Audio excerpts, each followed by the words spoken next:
अरे उस्ताद, कुछ गड़बड़ लग रहा है उस्ताद।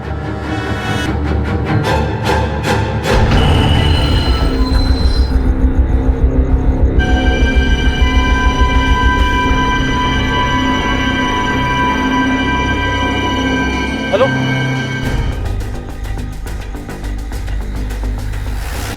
हो सकता है ये आसपास के किसी गांव का ही रहने वाला हो। जी सर।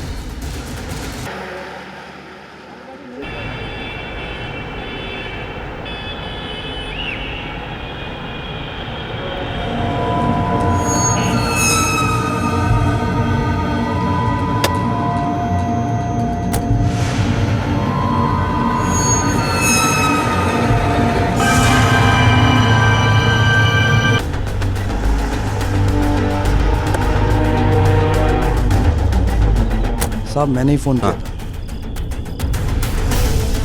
हॉस्पिटल से खबर आई है, उस औरत की हालत ठीक नहीं है। चाकू से करीब 15 वार हुए उसकी बॉडी पर। खून काफ़ी बह चुका है, इसलिए बचने के चांसेस कम है। और जो आदमी उसके साथ मिला था उसकी भी हालत ठीक नहीं है। और सर, जो आदमी मारा गया था उसकी भी पोस्टमार्टम रिपोर्ट आ चुकी है। उसकी मौत भी चाकू के वार के चलते हुई थी, लेकिन कोई खास बात सामने नहीं आई है। एक ही हाईवे पर 24 घंटे के अंदर 2 वारदातें। एक काम करो, चारों विक्टिम्स के फोटोग्राफ्स न्यूज़पेपर्स में पब्लिश कराओ। कानपुर और एटा दोनों शहरों के पब्लिक प्लेसेस पे भी इन्हें लगवाओ। ज्वेलर से बातचीत करो, क्योंकि विक्टिम्स के पास से हमें कोई सामान बरामद नहीं हुआ है। हो सकता है उनकी हत्या लूट के इरादे से की गई हो, और हत्यारे उनसे लूटा हुआ सामान कहीं ना कहीं बेचने की कोशिश जरूर करेंगे। और एक बात और, उन सभी क्रिमिनल्स को उठाओ जिनका इस तरह का क्रिमिनल रिकॉर्ड है। Okay sir.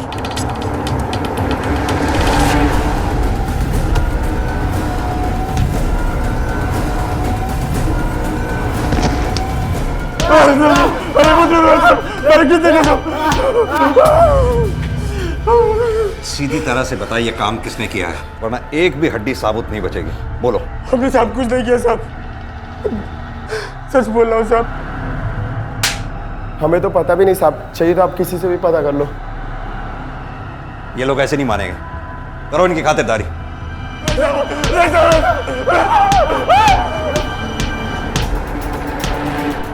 सर, सबके बारे में पूछताछ की। इनमें से कोई भी घटना के वक्त हाईवे पर मौजूद नहीं था। सबके घरों की तलाशी भी ली है, लेकिन किसी के घर से कुछ भी ऐसा नहीं मिला है जिसके चलते इन्हें दोनों मामलों में से किसी से भी जोड़ा जा सके। यानी या तो ये काम बाहरी लोगों का है, या फिर ये मामला कुछ और ही है।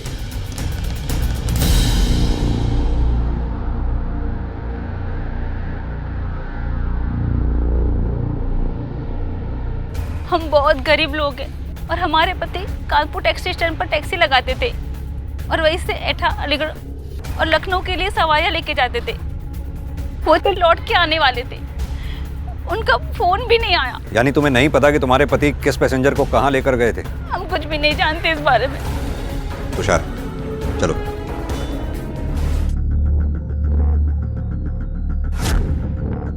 फिर बच्चा कहाँ है? आपका बच्चा? जी हाँ, रितेश।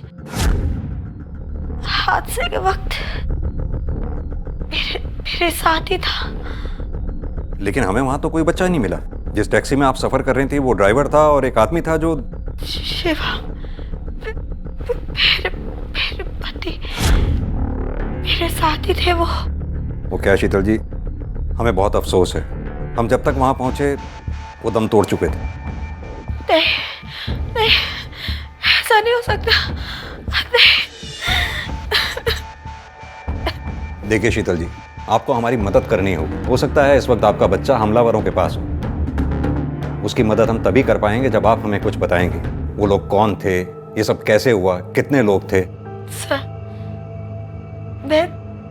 मेरे पति शिवम और बेटे रितेश के साथ एटा जा रही थी। खाना अच्छा था ना? हाँ। मुझे बहुत जोर से सुसु आई है। अरे भैया जी, जरा गाड़ी साइड में लीजिए ना। भाई साहब रात है, आगे 2 किलोमीटर पे ढाबा है, वही रोकते हैं। अरे भैया जी समझा करो, बच्चा है। ठीक है।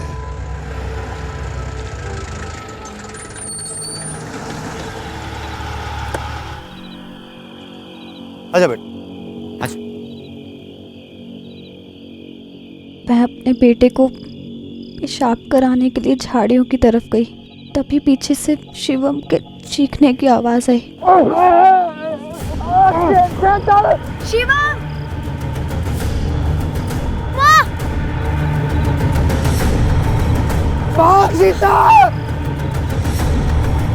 प्लीज मेरे बच्चे को बचा लीजिए। किसी का चेहरा देखा आपने? नहीं सर, वहाँ बहुत अंधेरा था। उसने पूरे चेहरे पर गमछा बांधा हुआ था। मेरे बच्चे को बचा लीजिए। आप हम पर भरोसा रखिए, हम अपनी पूरी कोशिश करेंगे, आप चिंता ना करें।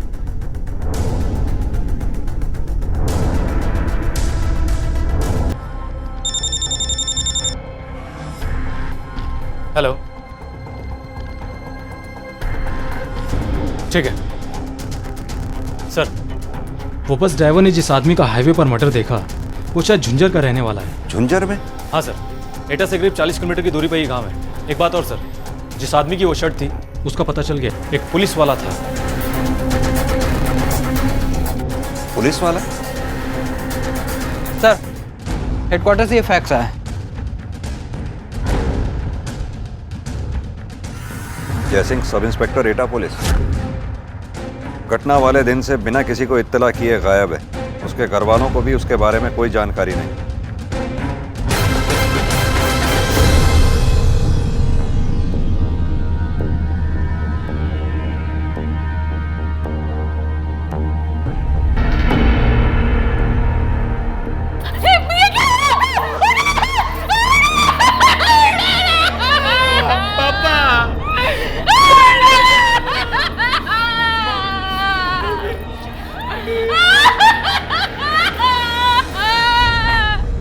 अपने गांव के खेत बेचने गए थे वो। मैंने कहा भी था लौटते वक्त रुपए लेकर लौटना है, किसी को साथ लेकर जाए, पर उन्होंने मेरी बात नहीं मानी। क्या नाम है आपके गांव का? यही एटा के पास नरखी। हमारी वहां पुरुष देने जमीन थी, सौदा भी हो चुका था। ग्राहक 2 लाख रुपए देने वाला था, वही लेने गए थे वो। सर, मैं जानता हूँ मेरे पापा को किसने मारा।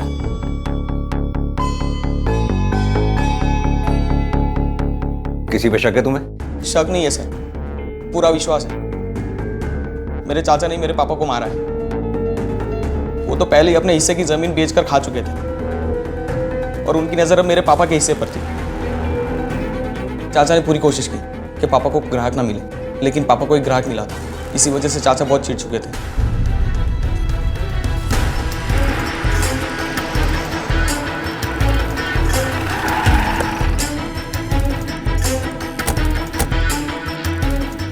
राम सिंह जी साहब, उस शाम ने आपसे झूठ कहा है जी। मेरे भाई जयसिंह से झगड़ा हुआ था, बोलचाल भी बंद थी, पर उसका कारण जमीन नहीं थी, उसका कारण उसका बेटा श्याम था। जिस वक्त तुम्हारे चाचा का मर्डर हुआ था उस वक्त तुम दोनों कहाँ थे? हम सब ट्रेन में थे साहब। एक रिश्तेदार की शादी थी दिल्ली में। हमारे पास टिकट भी है। अगर आपको यकीन ना है तो आप टीटी से भी पूछ सकते हो। इतने करीबी रिश्तेदार की शादी थी, फिर भी तुमने अकेले भेजा बच्चों को। तुम खुद क्यों नहीं गए उनके साथ? साहब, मैं भी जाने वाला था, पर जिस रात जाना था उसके एक दिन पहले गठिया का दर्द उठ गया। मैं चलने फिरने की हालत नहीं था, तो ऐसी हालत में कैसे जाता मैं? इसलिए नहीं गए या जयसिंह को मारने की वजह से नहीं गए? कैसी बात कर रहे हैं आप? जयसिंह मेरा भाई था और हमारे बीच में कोई ऐसी बात नहीं थी जी। और ये जमीन वाली बात तो शाम ने झूठ फैलाई है। तो फिर सच क्या है? किस बात पे झगड़ा हुआ था तुम्हारा जयसिंह के साथ? अरे जमीन ऐसे कैसे नहीं बेच सकता? मेरी जमीन है, मैं बेचूं कुछ भी करूं। शर्म नहीं आती? पुरखों की जमीन तू इस नालायक के लिए बेचेगा? शर्म आराम की बात ना करो। इसको एडमिशन दिलाना है मेडिकल में, इसके लिए जमीन तो बेचूंगा बेचूंगा। जयसिंह, तू मेरा छोटा भाई है, ये तेरे को बर्बाद कर रहा है, ये नशा करता है, ये शराबी है। ये देखना आपका काम नहीं है। भैया ज्यादा बात नहीं करो। जमीन बेचूंगा तो बेचूंगा, जो करना है कर लो। तभी से हमारी बातचीत लगभग बंद हो गई थी। इसी बात का उसने फायदा उठाया और झूठ में आपसे कह दिया कि ये जमीन का मामला है। 4 दिन पहले जब जयसिंह की हत्या हुई उस वक्त तुम घर पर थे, इस बात का कोई सबूत या गवाह है तुम्हारे पास? है जी, आप हमारे डॉक्टर साहब से पूछ लीजिए। गठिया का दर्द इतना ज्यादा था कि मैं चलने फिरने लायक नहीं था। वो घर में ही मुझे देखने के लिए आए थे। क्या नाम है उस डॉक्टर का? सर, मुझे तो ऐसा लगता है कि हमें जयसिंह के भाई को सीधा अरेस्ट कर लेना चाहिए। अगर कत्ल वाकई में उसने किया होगा तो कबूल तो मुझसे करवा ही लेंगे। नहीं तुषार, राम सिंह एक पुलिस वाले का भाई है, उसे पता है पुलिस किस तरह से काम करती है। और वैसे भी हमारे पास उस लड़के के इल्जाम के अलावा राम सिंह के खिलाफ कोई पुख्ता सबूत नहीं है। उल्टा शक पैदा करने का काम तो जयसिंह ने किया है। जयसिंह ने? हाँ, जरा सोचो, जयसिंह रहता है एटा में है। जयसिंह सब इंस्पेक्टर एटा पुलिस। गांव उसका नरकी में एटा के पास नरकी। और कपड़े सिलवाता है झुंझर में। जी हाँ साहब, ये शर्ट हमने इसे लिए। सर एक साहब आते हैं जय सिंह, उनके लिए सिया था। जबकि ना तो जयसिंह का उस गांव से कोई कनेक्शन है, ना ही उसके परिवार वालों का। इसके अलावा जयसिंह जब अपने गांव से निकला, उसके पास ग्राहक के एडवांस के रूप में दिए हुए 2 लाख रुपए थे। आमतौर पर आदमी इतनी मोटी रकम लेकर कहीं भी हो सीधा अपने घर पर जाता है, जबकि जयसिंह ने ऐसा नहीं किया। वो अपने घर से उल्टी डायरेक्शन में गया। क्यों?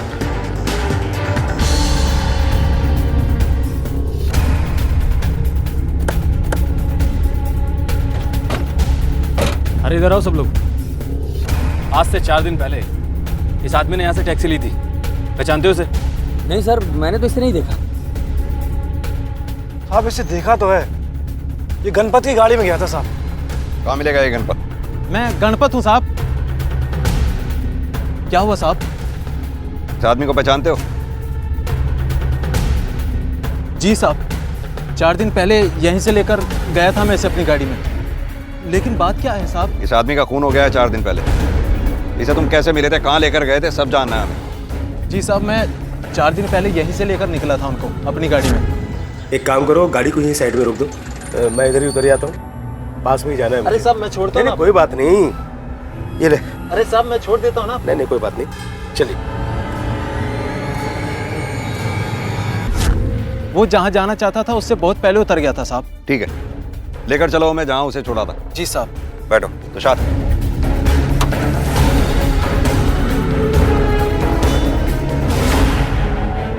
ठीक इसी जगह छोड़ा था मैंने उन्हें साहब। उसके बाद तुमने क्या किया? साहब यहाँ से कानपुर स्टेशन पास में है साहब। मैं वहाँ चला गया और स्टेशन के बाहर सवारी का इंतजार करने लगा साहब। ठीक है, अपनी स्टेटमेंट थाने आकर दर्ज करवा देना। जी साहब। बिठाओ गाड़ी में। तुषार, जयसिंह को इसने 5:30 बजे यहाँ उतारा। उसकी मौत हुई 9 बजे के आसपास। 3 घंटे वो कहाँ रहा? 1 मिनट सर। हेलो। ठीक है सर, हॉस्पिटल से फ़ोन था, उस ड्राइवर रहमत को होश आ गया। चलो।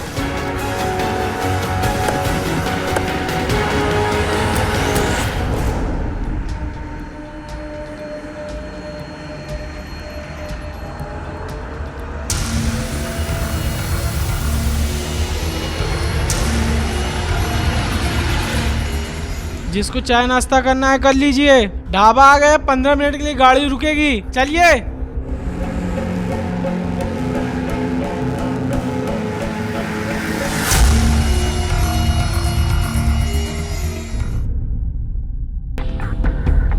क्या हुआ था उस दिन? टैक्सी स्टैंड पर खड़े थे, वो लोग आए और अरे भैया जी, भौती चलेंगे क्या? भौतिक, बैठिए।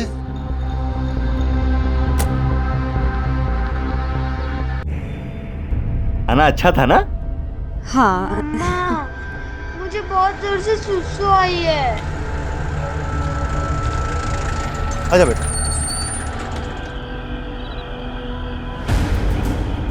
अरे शीतल जल्दी करो। आपको नहीं पता वो औरत और बच्चे का क्या हुआ? उस औरत का नाम शीतल है, उस पर भी चाकू से वार किए हैं, लेकिन वो बच गई है। अल्लाह का लाख लाख शुक्र। कितने लोग थे? उनका चेहरा देखा आपने? एक ही था साहब। सर उस बच्चे का तो कुछ पता ही नहीं चल पा रहा है। कहीं ऐसा तो नहीं कि हत्यारों ने उस बच्चे को मारकर लाश को ठिकाने लगा दिया?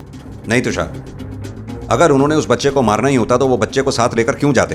हालांकि ये बात अभी हमें साफ नहीं है कि उस बच्चे को ले जाने के पीछे उनका मकसद क्या था। लेकिन सर एक बात समझ में नहीं आ रही है, अगर कातिलों को फिरौती नहीं चाहिए थी तो बच्चे को लेकर क्यों गए? तुषार, या तो ये कड़ियां आपस में जुड़ी हुई हैं या फिर ये मामला कुछ और है। और सबसे बड़ा सवाल तो ये है कि वो बच्चा इस वक्त है कहाँ? सर मैंने डॉक्टर आनंद से पूछताछ की थी, वो रात को 9 बजे राम सिंह के घर गया था। आप हमारे डॉक्टर साहब से पूछ लीजिए। गठिया का दर्द इतना ज्यादा था कि मैं चलने फिरने लायक नहीं था, वो घर में ही मुझे देखने के लिए आए थे। लेकिन ये भी तो हो सकता है कि डॉक्टर झूठ बोल रहा हो। राम सिंह ने उसे अपने दर्द के बहाने घर पर बुलाया हो और डॉक्टर के जाने के बाद राम सिंह घर से निकला हो, जयसिंह का कत्ल करके वापस आ गया हो। लेकिन सर उसके दोनों बेटे तो सच बोल रहे हैं, क्योंकि उस रात को वो दोनों ट्रेन में ही थे। हम सब ट्रेन में थे साहब, एक रिश्तेदार की शादी थी दिल्ली में। लेकिन यह भी हो सकता है कि जयसिंह के बेटे श्याम ने अपने चाचा राम सिंह को फंसाने के लिए झूठ बोला हो। शक नहीं है सर, पूरा विश्वास है। मेरे चाचा ने मेरे पापा को मारा है। एक काम करो, जयसिंह के बेटे श्याम की कुंडली निकालो, देखो कहीं उसी में तो दोष नहीं है। Okay sir. पुलिस ने जब मारे गए पुलिस वाले जयसिंह के बेटे के बैकग्राउंड की जांच की तो उनके सामने एक ऐसा चौंका देने वाला सच आया जिसकी वजह से ये बेटा अपने पिता की हत्या कर सकता था। अपने बाप का कत्ल तूने ही किया है ना? वो 2 लाख रुपए भी तूने ही उनसे लूटे थे, ड्रग डीलर्स का उधार चुकाने के लिए, है ना? नहीं सर, ये झूठ है सर।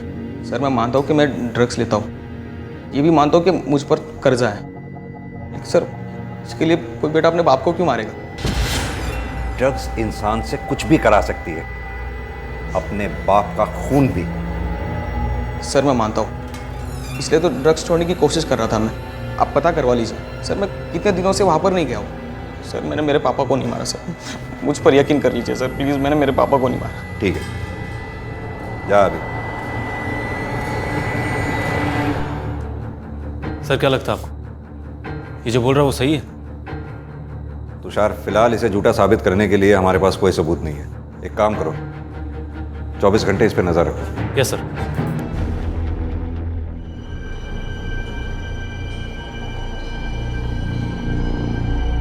मैडम जी, हम अल्लाह से दुआ करेंगे कि आपका बेटा आपको जल्दी मिल जाए। खुदा हाफिज।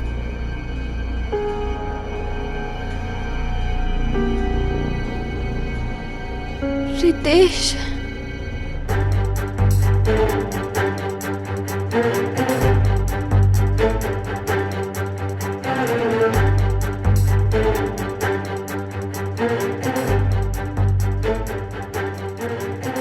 आप इसको जानते हो? हाँ साहब, इस आदमी को तो मैं देखा है साहब। यहाँ पर रहता तो नहीं था, लेकिन अक्सर आ जाया करता था साहब। हमारी दुकान से सिगरेट वगैरह खरीद कर यहाँ से चला जाता था साहब। कहाँ जाता था, कुछ मालूम है?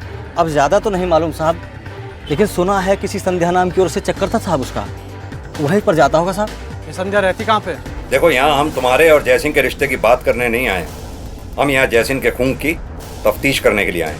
साहब उन्हें जब छुट्टी मिला करती थी तब वो मुझे घर पर मिलने आया करते थे। 14 तारीख को भी आया था? हाँ साहब, करीबन 6 बजे आए थे।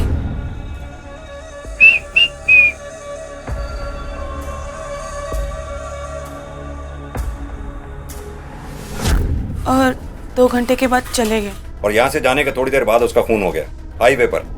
यहाँ आने से पहले जयसिंह ने गांव में अपनी जमीन का सौदा किया था, जिसके एवज में उसे 2 लाख रुपए मिले थे। उसने तुम्हें बताया था? नहीं साहब, मैं इस बारे में कुछ भी नहीं जानती हूँ। लेकिन अगर हमें पता लगा कि तुमने हमसे कुछ छुपाया है या झूठ बोला है तो अच्छा नहीं होगा। चलो तुषार।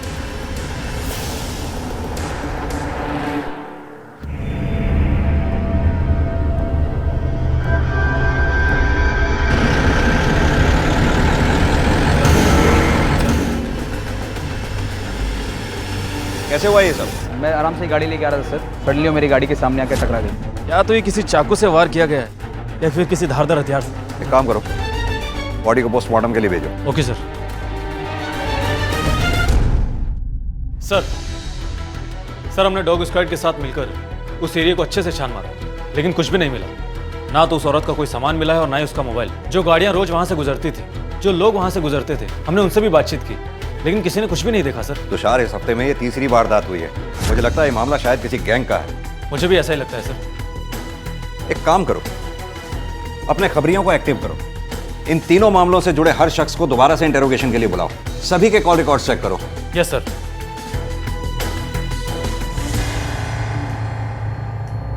इतना प्यारा है ना, बिल्कुल वैसा ही जैसा हम सपने में देखा करते थे, है ना? तुम माँ बन गई है और मैं बाबा। बस कुछ दिन हमें इसे लेकर यहीं रुकना पड़ेगा। क्यों?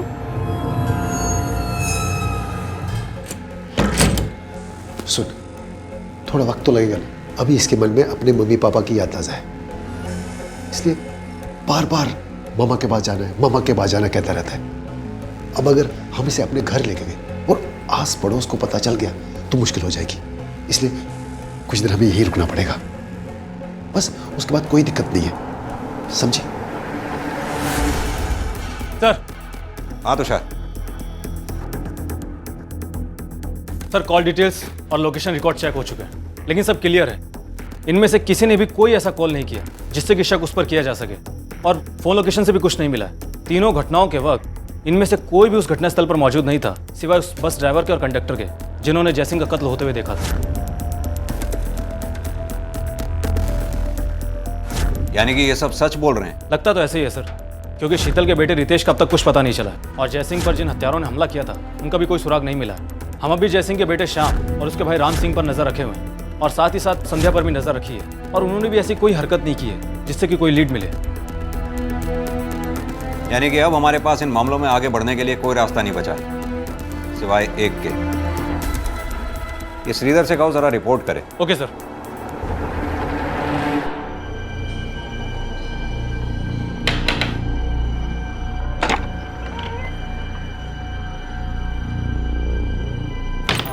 क्या हुआ? बहुत परेशान लग रहे हो। एक गिलास पानी लेके आओ।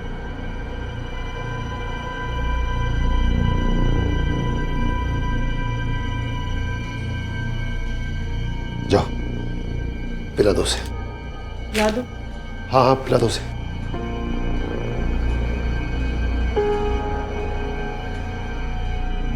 खा ले बेटा। नहीं खाना मुझे मेरे मम्मा के हाथ से खाना है। बस से चलते हैं। अरे बस से क्यों जाएंगे, टैक्सी लेते हैं ना। वो देखो सामने टैक्सी स्टैंड है, चलो। ए भैया। हाँ साहब, एटा चलोगे क्या? चलेंगे साहब। कितने लोगे? 450 लगेगा साहब। ठीक है चलो, चलिए साहब। अरे नहीं नहीं, इसे मेरे पास रहने दीजिए। बैठिए, आइए।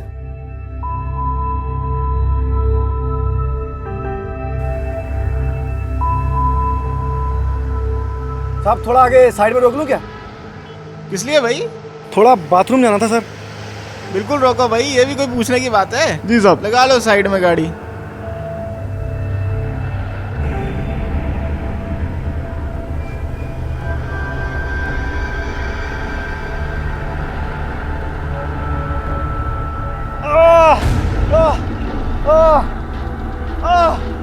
तुम अभी रुको, यहीं रुको, मैं भी आता हूँ। मैंने कहा तुम रुको यहाँ पे। अरे अभी चलती हो तुम्हारे। मैं कहा तुम यहीं पे रुको, मैं भी आता हूँ। रुको जरा, रुको। जल्दी आना। मैं आ रहा हूँ, रुको। क्या हुआ? साहब किसी ने क्या हुआ तुम्हें? डंडा मारा साहब। किसने मारा तुमको? छोड़ो मुझे। बचाओ मुझे। उषा!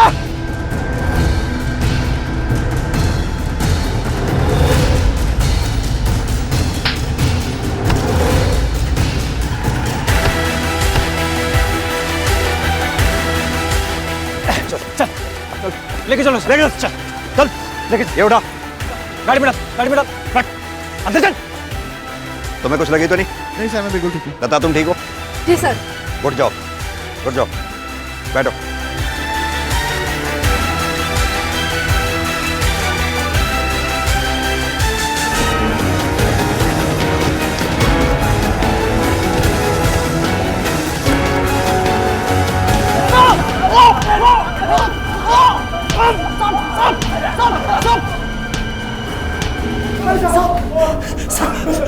साहब हमको माफ कर दो साहब। हमारा एक गैंग है साहब, जिसमें हमारे अलावा और भी कई टैक्सी ड्राइवर शामिल है साहब। जब भी कोई ड्राइवर किसी सवारी को लेकर जाता तो उसके पीछे 2-3 ड्राइवर और निकल जाते और उससे आगे निकलकर उन जगहों पर जाकर छुप जाते थे साहब। मैडम 1 मिनट जरा टॉयलेट जाता हूँ थोड़ा गाड़ी।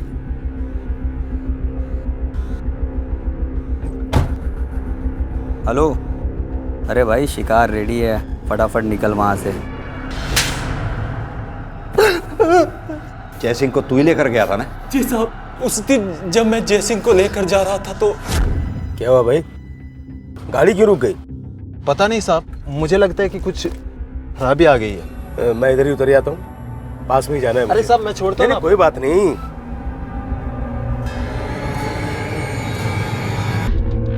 हेलो, अरे कहाँ हो तुम? वो अभी अभी गाड़ी से नीचे उतर के चला गया। हाँ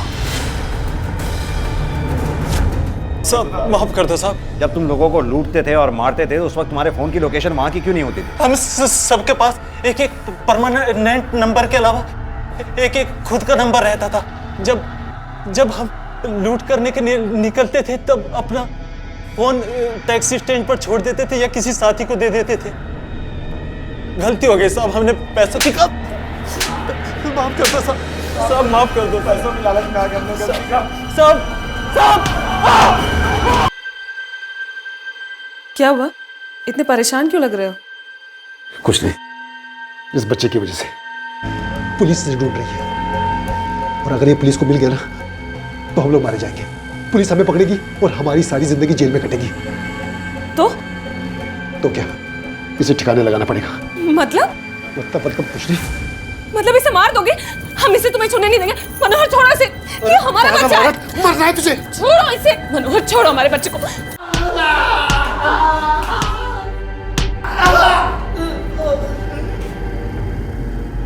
उनके साथ एक बच्चा भी था, क्या किया तूने उसके साथ? बोल। मारा साहब, बताता हूँ। उस दिन। अरे भैया जी, भौती चलेंगे क्या? भौतिक बैठिए।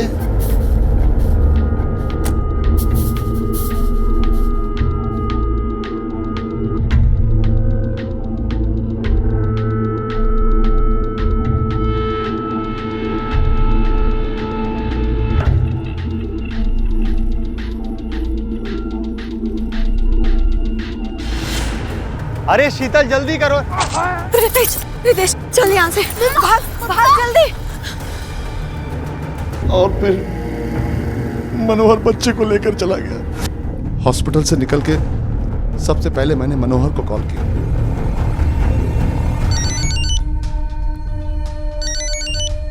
हाँ बोल, अस्पताल से आ गया तू? हाँ,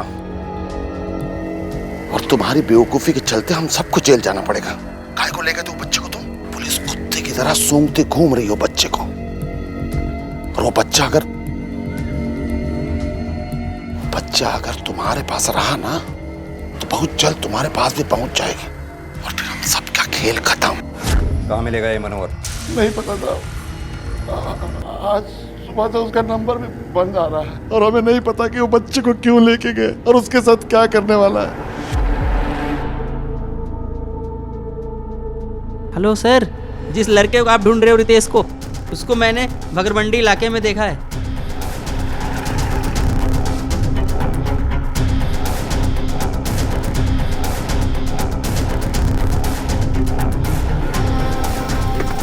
तुम दोनों पीछे से जाओ।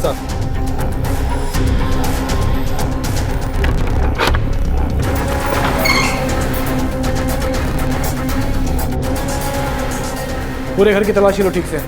तिवारी चेक करो। ओके साहब।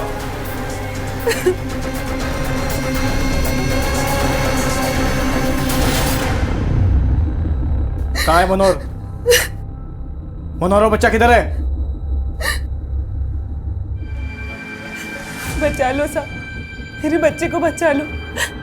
ले गया वो। मनोहर छोड़ो हमारे बच्चे को, छोड़ो। अरे पागल औरत, पुलिस हमें पकड़ेगी ना तो इसको असल माँ बाप को लौटा देंगे। जब ये हमारे पास रहेगा नहीं तो हम क्या ऊपर इसके लिए। कहाँ लेकर गया मनोहर उस बच्चे को? सर यहाँ कोई नहीं है। जय हिंद सर। जय हिंद। मैं मनोहर के घर पे हूँ सर। यहाँ पे मनोहर और बच्चा नहीं मिला, लेकिन उसकी बीवी मिली। हमने उसको हिरासत में लिया है सर। वो कुछ लोकेशन के बारे में बता रही है जहाँ पे मनोहर हो सकता है। वो जहाँ जाने के लिए कह रही है वहाँ पहुँचो, हम भी वहाँ पहुँचते हैं। Okay sir.